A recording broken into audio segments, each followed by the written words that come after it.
Hey guys, welcome to another episode of 21st Capital.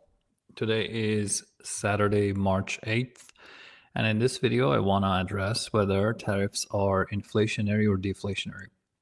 So, what motivated this was I just saw an interview with Howard Lutnick, and he was asked whether tariffs are inflationary, and he was basically saying no, they are not. However, we do see the prices going up. So, which is it? Is it inflationary or not? So, I think the confusion comes from the fact that there are multiple definitions of inflation.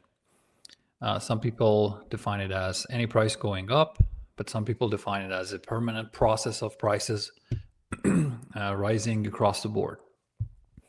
Now, depending on which definition you use, you can get to completely different results. So let me explain. When there are tariffs on some imported goods, definitely it gets more expensive to import those, right? So the consumer pays higher prices. However, in the absence of new money creation by the government, so if there's no money printing going on, the overall pool of money is fixed.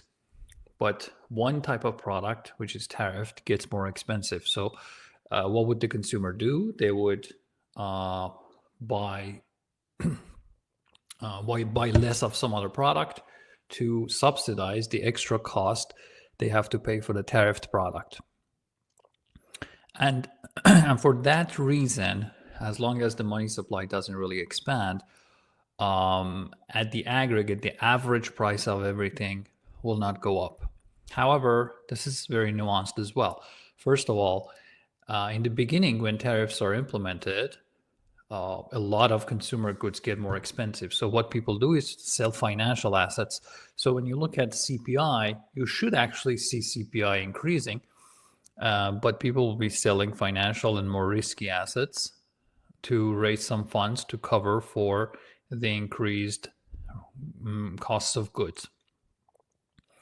Now, the other thing that will happen is as CPI rises, the Fed, because they don't necessarily distinguish between the definitions I mentioned, the Fed looks at it and says, okay, if CPI is going high, we should probably hold off on reducing interest rates.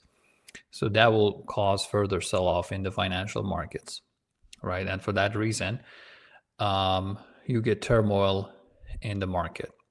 However, over long enough period of time, this process, as consumer pays more for something and they have to buy something else less, this will damage economic activity because when you don't have enough money, you don't buy enough things, and then manufacturers earn less money. They'll be able to hire fewer people. Then it starts a chain reaction that slows the economy. So essentially, it ends up when tariffs extract financial resources from the economy, because tariffs generate revenue for the government, some money is extracted from the system. That actually ends up being deflationary, but that doesn't mean it's good because it's just slowing down the economy.